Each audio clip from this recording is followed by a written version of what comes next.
성경에서는 한 가지 사실을 여러 가지로 표현하는 경우가 많습니다.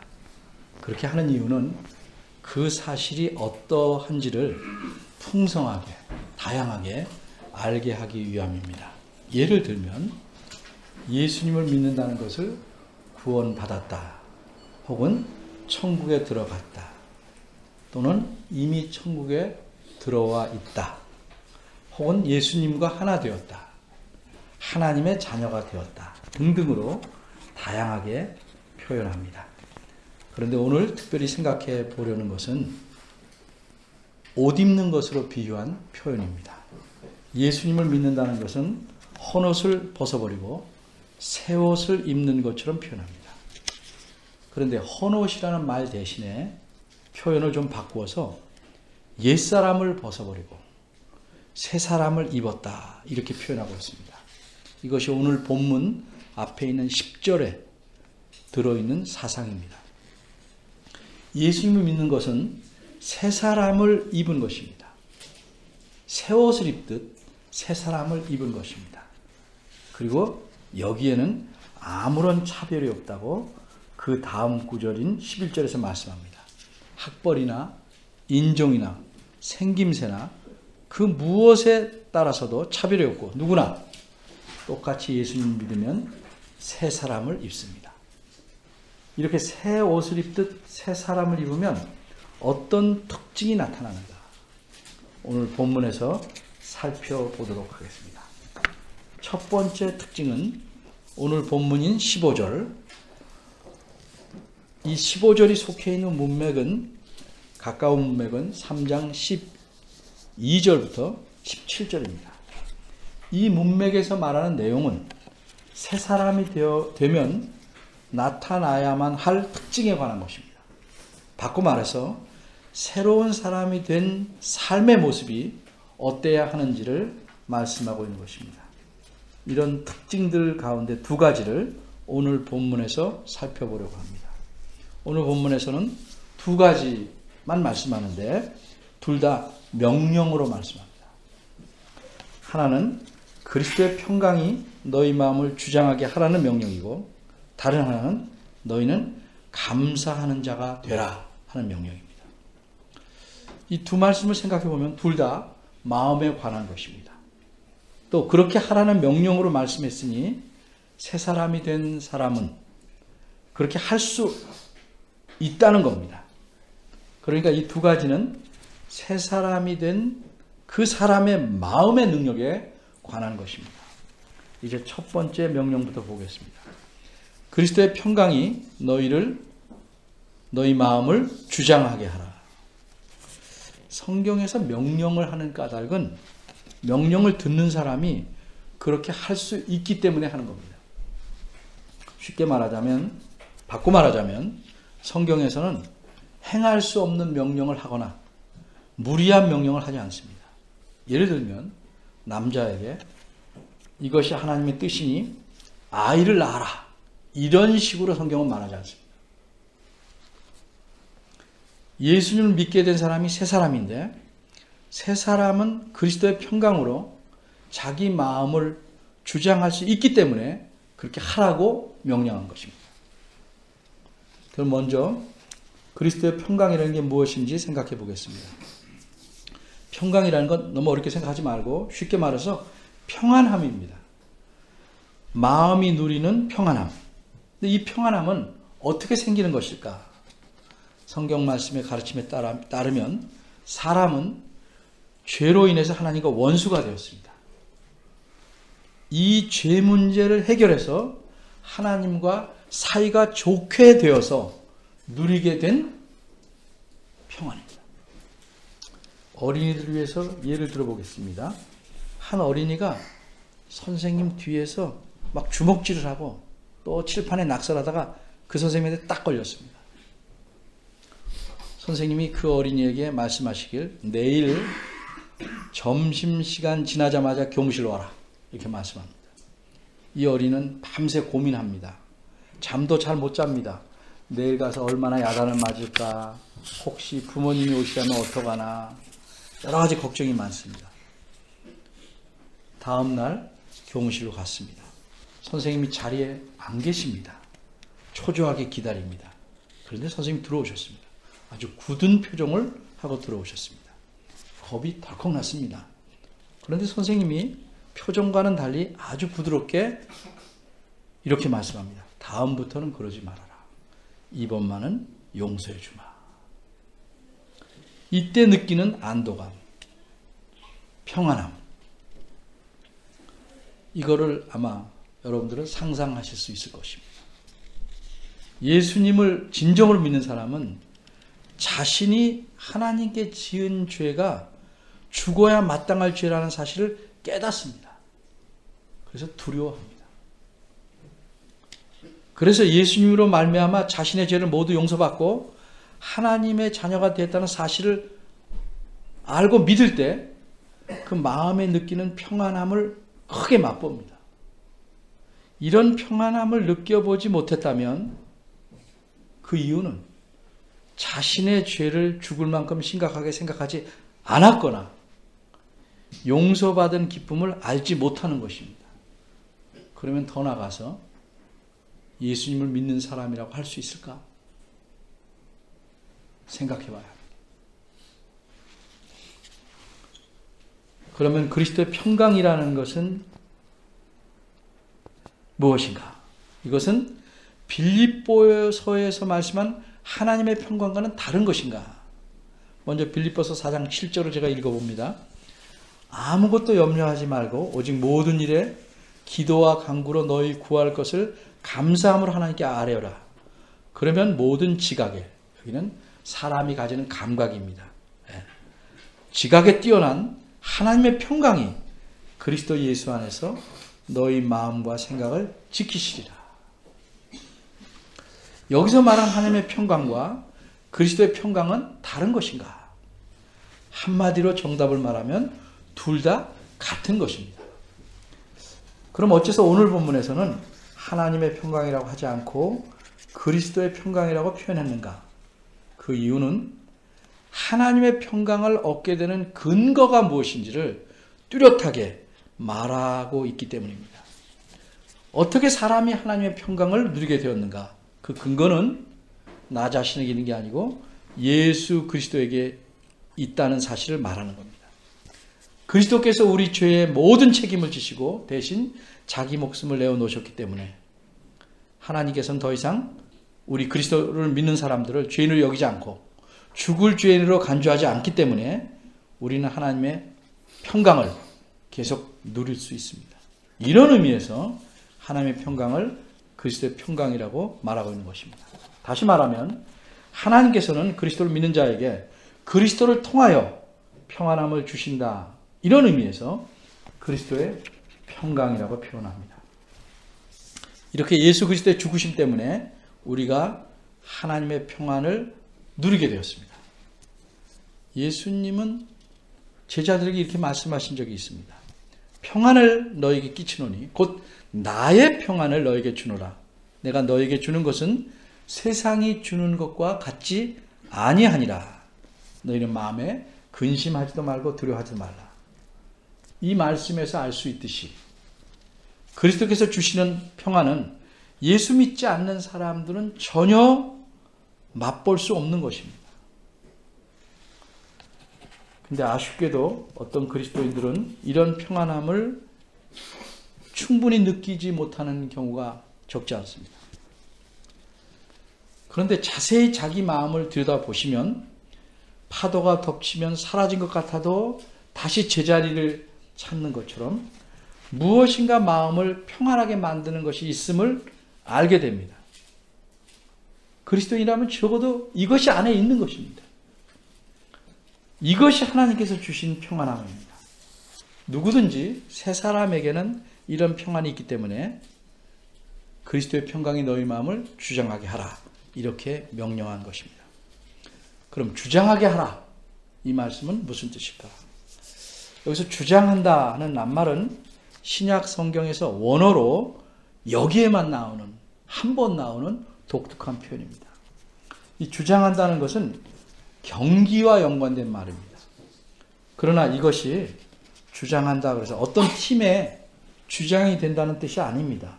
이 말은 경기에서 심판이 된다는 겁니다. 심판 노릇을 한다는 겁니다.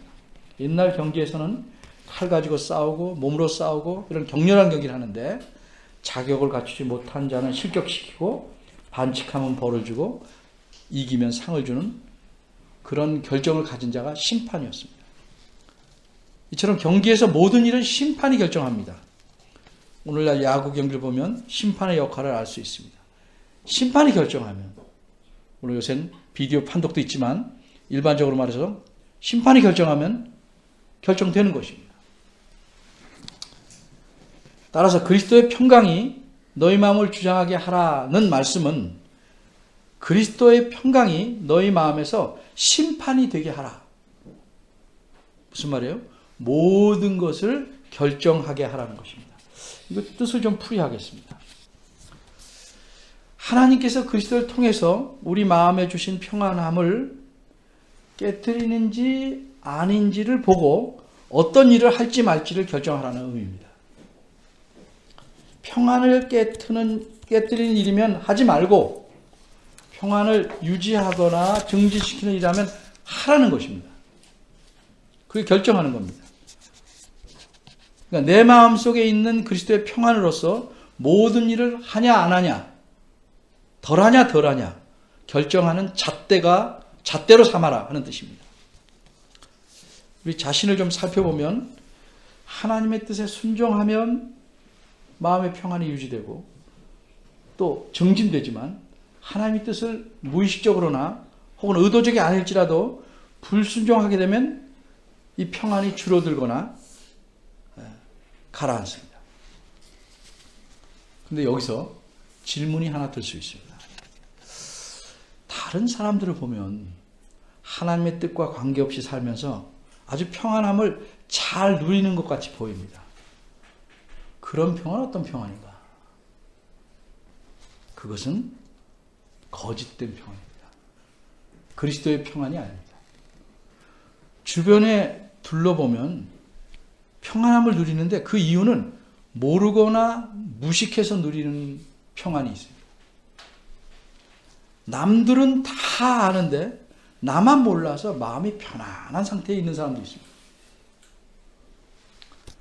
또 미련하거나 무관심해서 누리게 되는 거짓 평안도 있습니다.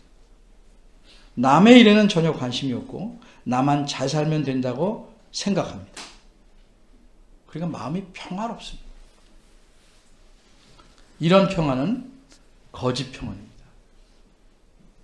이런 평안은 진정한 것이 아니기 때문에 자신이 믿는 것에 문제가 생기면 순식간에 다 잃어버립니다.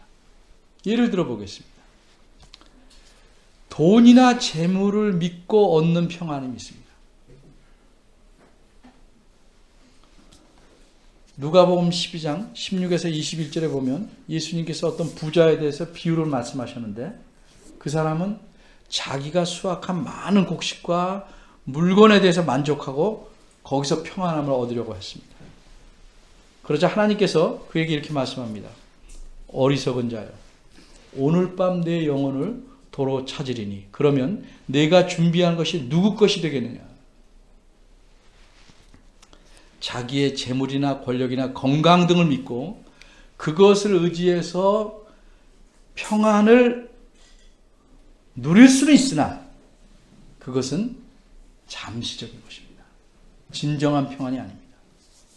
자신이 의지하던 것이 사라지면 그 평안은 사라지고 이전에 비참했던 상태보다 더 깊은 상태로 빠져버립니다.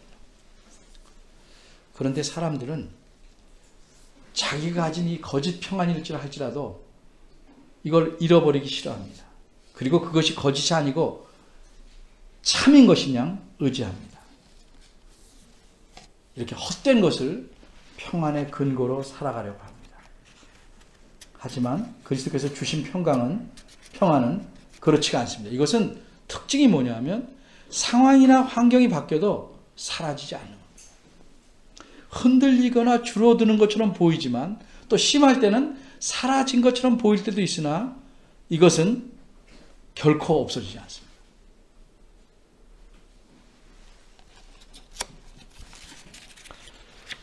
그리스도의 평안이 너희 마음을 주장하게 하라 하는 말씀을 혹 오해하는 사람들이 있습니다. 예를 들면 내가 어떤 일을 하려고 하는데 마음에 꺼리낌이 있거나 불편함이 있거나 좀 가책이 있으면 가책이 없으면 내가 이 일을 해도 된다. 이렇게 판단하고 합니다.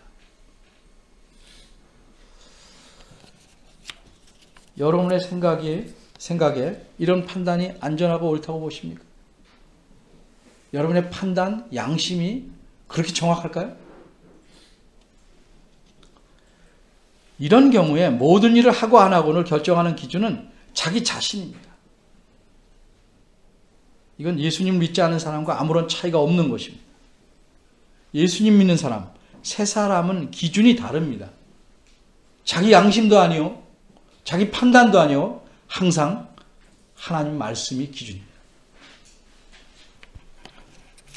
그런데 세 사람일지라도 하나님 말씀을 언제나 충분하고 반타게 이해하지 못합니다.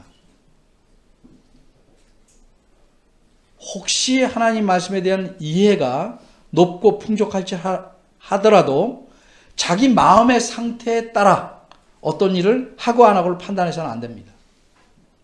어떤 일을 할 때 마음이 참 평안한 것 같아도 그 일이 하나님 말씀에 맞지 않으면 하지 않아야 됩니다.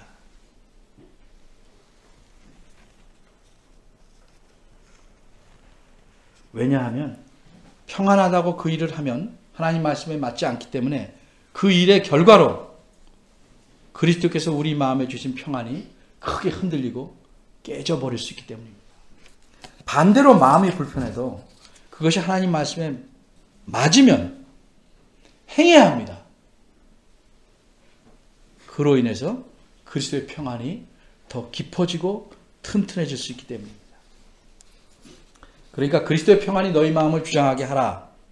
그렇게 주장하게 하려면 내 마음이 편하냐 안 편하냐가 기준이 아니고 내가 하려는 일이 무엇이든지 그것이 하나님의 가르침, 하나님 말씀에 맞느냐 아니냐에 따라 판단해야 한다는 겁니다. 그런데 내가 갖는 평안이 정말 그리스도의 평안인가 아닌가를 살펴볼 수 있는 기준이 하나가 있습니다. 오늘 본문의 중간을 보면 이 평강을 위하여, 그리스도의 평강입니다. 너희가 한 몸으로 부르심을 받았다 이렇게 말합니다. 이게 무슨 뜻입니까? 우리가 한마디로 교회를 이루는 것은 함께 평안함을 누리게 하기 위함입니다. 교회는 그리스도의 평강을 모두 함께 누리도록 하나님께서 세워놓으신 공동체입니다.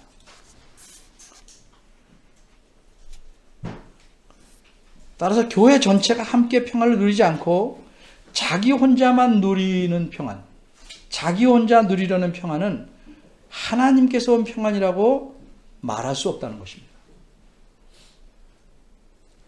좀 더 설명하겠습니다. 우리는 혼자 성숙하는 게 아니고 모두 함께 교회로서 성숙해 가는 것입니다. 그래서 성경은 우리를 가르쳐 한 몸의 지체라고 표현합니다. 만일 몸의 지체 중에 어떤 한 지체가 자라나지 않는다면 다른 모든 사람에게 걱정거리가 됩니다. 내 마음의 평안을 추구하려고 하거나 또 내 마음이 평안하다고 해서 교회 전체를 무시하고 내 마음대로 내 좋은 대로 한다면 그건 다른 지체들의 평안을 흔들고 오히려 불안하게 만들 수 있습니다. 이런 식의 자기만의 평안을 갖고자 하면 그것은 평안한 것처럼 보여도 그리스도의 평안함은 아닙니다. 오랜 세월을 교회 열심히 다녀도 성숙함이 무척 더딘 분들을 살펴보면 두드러진 특징이 하나 있습니다. 그것은 자신의 판단이 옳다고 아주 강하게 확신하고 있다는 겁니다. 그래서 자기가 옳다고 생각하는 것은 평안과 화목을 깨서라도 어떻게든지 성사시키려고 합니다. 물론 교회를 위해서라는 명분을 내세우지만 실제로는 그 마음속에는 다른 성도들, 교회 전체를 별로 고려하지 않습니다. 자신이 교회에 속한 한 사람으로서 전체가 함께 할 일을 하기보다는 자기가 하고픈 것을 내세워서 하려고 합니다. 그리고 이런 사람들은 내 믿음은 내가 키우고 내가 알아서 한다는 식입니다. 나는 나 홀로 하나님과 깊은 관계를 충분히 가질 수 있다고도 생각합니다. 하지만 하나님의 생각은 다릅니다. 하나님께서 우리 모두를 교회로 모으신 목적은 교회 전체가 그리스도의 몸으로서 하나님과 바른 관계를 맺게 하시라는 겁니다. 그러기에 교회 전체를 생각하지 않고 혼자 누리거나 누리려는 평안은 그리스도의 평강이다 라고 말할 수 없다는 겁니다. 두 번째 특징, 세 사람이 갖는 또 다른 특징은 또한 너희는 감사하는 자가 되라는 말씀에 나타나 있습니다.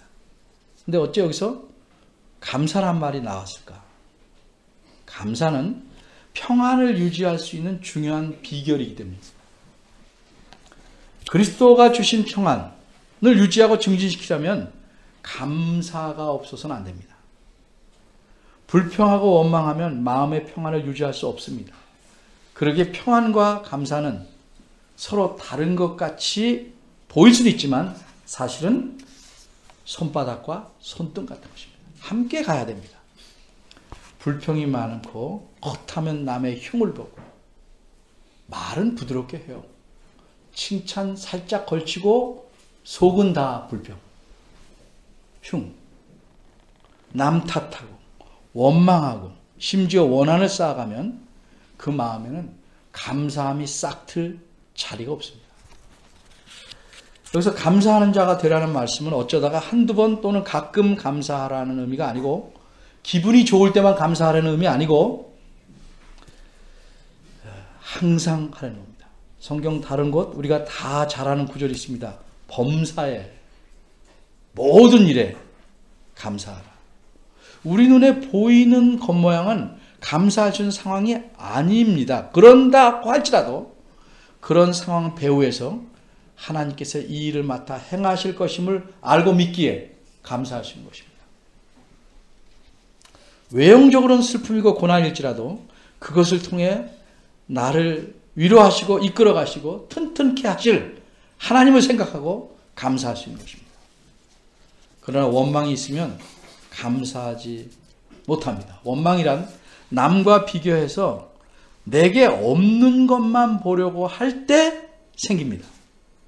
감사는 하나님께서 내가 베푸셔서 내가 갖고 있는 것을 자세히 봄으로써 생기고 자라는 겁니다. 무엇을 보느냐에 따라 다릅니다. 우리는 다른 사람과 자꾸 나를 비교하려고 합니다. 근데 그 비교조차도 정확하지 않습니다. 그래서 어린이들도 어려서부터 이상한 것으로 비교하는 것을 익혀갑니다. 예를 들면 1시간만 공부하고 좋은 점수 맞기를 바랍니다. 다른 학생은 2시간 공부하고 좋은 점수 받았으면 아 내가 1시간이 모자랐구나 이렇게 생각하지 않고 그래도 시샘합니다. 1시간 모자랐다고 전혀 생각하지 않습니다. 왜 그럴까요? 죄송하지만 대부분 부모님들이 잘못 가르친 데서 잘못 모범을 보인 데서 이런 그릇된 비교의식이 생긴 겁니다. 어떤 부모들은 이렇게 말합니다. 네 머리가 나쁘냐? 내가 쟤보다 뭐가 부족하냐? 그런 식으로 말함으로써 잘못된 비교 기준, 의식을 심어주는 바람에 아이들은 애써 노력하지 않고 게으른 상태에서 계속 남하고 비교하면서 자기도 똑같은 것이 있기를 원합니다. 부모들이 특별히 신경 써야 될 것은 아이들이 어릴 적부터 아이들에게 감사함을 가르쳐야 됩니다. 일상적인 것, 사람이 받는 것 중에 당연한 건 하나도 없습니다. 일상적인 모든 것에서 감사함을 가르쳐야 됩니다. 그러려면 어떻게 해야 됩니까? 부모가 우선적으로 그런 모습을 보여야 됩니다. 부모들 보면 자신은 자녀의 인품을 키우는 데는 거의 손 놓고 교회에서 인품을 키워주길 바랍니다. 못 키웁니다. 우리 교회에서는 못 키웁니다. 다른 교회는 몰라요. 교회가 할 수 있는 일이 아닙니다. 인품을 키우는 것은 부모가 하는 일입니다. 교회는 하나님 말씀을 잘 가르치려고 애를 쓸 뿐입니다. 여러분이 공부하는데 자녀의 공부에 관심을 기우는 것에 반의 반만이라도 인품의 성숙에 신경을 써주면 정말 좋겠습니다. 디모데후서에 보면 말세 기간에는 고통이 있다고 하는데 그 고통을 유발하는 이유로 여러 현상을 말합니다. 디모데후서 3장 1절부터 쭉 나오는데 그 고통을 유발하는 말세 현상에 대해서 거의 20가지를 예를 듭니다. 그중 몇 가지가 이렇습니다. 말세에는 사람들이 자기를 사랑하며 돈을 사랑합니다. 이렇게 쭉 얘기한 다음에 이 모든 걸 묶어서 4절에 간추려 놓았습니다. 이렇게 쾌락을 사랑하기를 하나님 사랑하는 것보다 더한다. 사람들은 자기밖에 모르고 쾌락을 좋아하고 자기가 좋으면 되는 겁니다. 그죠? 하나님 잊어먹는 것이 말세의 특징이고 이것이 고통을 불러일으키는 원인입니다. 거의 20가지가 되는 것들 가운데 2절 중간에 놓인 것이 있습니다. 감사치 않은 것입니다. 고통을 유발하는 핵심적인 이유가 하나가 뭐냐? 감사치 않는 것입니다.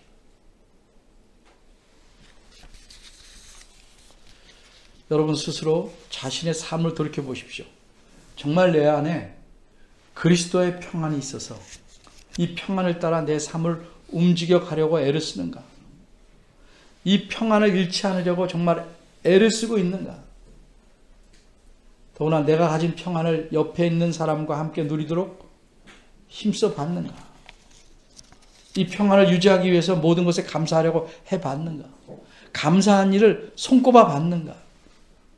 바라기는 조용한 시간에 하루에 단 3가지씩만이라도 하나님께서 내가 베푸신 은혜 그리고 다른 사람이 내게 해준 고마운 것들을 되새겨 보시기 바랍니다. 욕심 많은 애들처럼 뭐 신기하거나 놀라운 것이 내 손에 주어져야만 감사하는 버릇을 버리십시오. 그 대신 아주 작은 것에도 또 작은 것으로도 하나님께 감사하고 작은 것을 나눠준 사람에게도 감사하는 것을 습관화해야 합니다. 내가 누리는 모든 것 중에 당연히 누려야 할 것 없습니다. 다 선물이라고 생각하십시오. 일상적인 식사, 하루 2끼, 3끼의 식사, 부모님이 주시는 적은 용돈, 따뜻한 웃음, 격려의 말, 많은 모든 것들이 하나님의 은혜와 내가 아닌 다른 사람의 수고와 헌신으로 내가 누릴 수 있는 것입니다.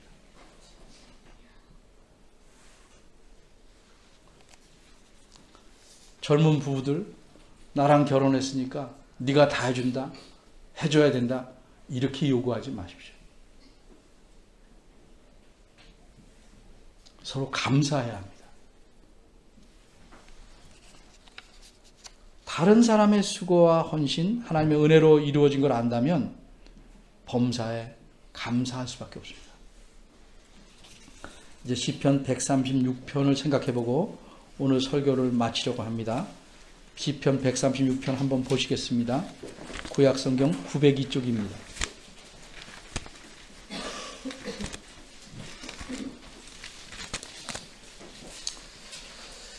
이 시편은 26절로 됐는데 앞에 몇 절만 간단히 보겠습니다. 이 시인은 무엇에 감사할까? 우리가 감사하는 거고 진심으로 좀 다릅니다. 그는 이렇게 말합니다. 여호와께 감사하라. 남에게만 하는 말이 아니에요. 그분은 선하시다. 그래서 감사합니다. 그 선하신 인자하심이 잠깐 있어도 감사한 건데 그 인자하심이 영원하다. 우리 하나님의 자녀들에게 베푸신 점이 영원하다. 그래서 감사하다는 것입니다. 모든 신들 중에 뛰어나신 하나님께 감사하라고 말합니다. 부모는 내 자식이 건강하고 바르게 살려고 힘쓰고 거짓되지 않으려고 애쓰고 참으로 감사해야 될 일입니다. 좀 아파도 또 시간이 지나면 낫습니다. 가끔 말을 안 듣지만 말을 들으려고 애씁니다. 감사한 일입니다. 이 시편에서는 우리하고 당장 관계가 없는 것처럼 보이는 많은 것들을 가지고 감사합니다. 5절을 보면 지혜로 하늘을 지으셨다. 그것에 대해서 감사합니다. 파란 하늘에서 때로 비도 오고 그렇지만 비로 인해서 황사도 없애주고 맑게 해주고 이런 일을 하시는 하나님께 감사해야 된다. 물 위에 바다도 있고 땅도 있고 해도 있고 별도 있고 달도 있고 이거 모든 지으신 낮, 밤 이런 걸 만드신 하나님께 감사해요. 옆에 있어 주기만 해도 힘이 되는 가족, 남편, 아내, 아이들 이런 것으로 인해서 감사하라는 거죠. 우리는 감사하는데 너무 인색합니다. 선물을 받아야만 감사하는 습관을 버리시고 일상에서 존재하는 많은 것들 그 자체를 보고 감사하기를 연습하면 참 좋겠습니다. 함께 나서 예배하고 같이 교회를 이루고 근데 진정한 감사는 하나님께서 베푸신 은혜를 알고 고마워하는 데서 생깁니다. 그래야 하나님께서 주시는 평안을 누릴 수 있는 것입니다. 하나님의 은혜에 감사하는 데서 남과 평안을 나눌 수 있고 감사하는 삶을 살 수 있는 것입니다. 이것이 새 사람이 된 그리스도인들이 갖는 중요한 특징입니다. 감사하는 만큼 성숙합니다. 뒤집어 말하면 성숙한 사람은 감사가 넘칩니다. 남과 평안을 나누는 만큼 성숙한 것입니다. 이런 사람이 행복한 것입니다. 주변의 다른 분들이 여러분을 볼 때 어떻게 느낄까? 이건 의식하고 살아야 됩니다. 저 사람은 왜 저럴까? 이게 아니고 인품에 대해서 뭐라고 말하냐? 그건 의식해야 됩니다. 저 사람은 맨날 입에 불평과 불만을 달고 산다. 늘 들들 끓고 산다. 내가 볼 때는 저 정도면 걱정할 거 거의 없는 것 같은데 왜 이렇게 안달박달하고 욕심이 많을까? 그런 말 들은다면 여러분은 부끄러운 그리스도인입니다. 성경 말씀 우리에게 강하고 분명히 말씀합니다. 그리스도의 평강이 너희 마음을 주장하게 하라. 그리고 계속 감사하는 자가 되어라. 이것이 새 사람의 특징이고 하나님께서 늘 우리에게 요구하시는 새 사람의 모습입니다. 기도하겠습니다. 하나님 아버지, 우리 마음속에 깊이 박힌 쓰디쓴 뿌리를 제하여 주시고 원망과 불평과 원한을 도려내 주옵소서. 그리스도께서 우리를 평안케 하시고 하나님과 화목케 하시려고 자신의 생명을 내놓으셨음을 기억하고 그렇게 은혜로 얻은 평안함을 붙잡고 감사하는 삶을 사는 저희들 되게 하시옵소서. 이 평안을 잃지 않게 하시고 함께 나누게 하시고 더 감사하는 저희들 되기를 소원합니다. 도와주옵소서. 예수님 이름으로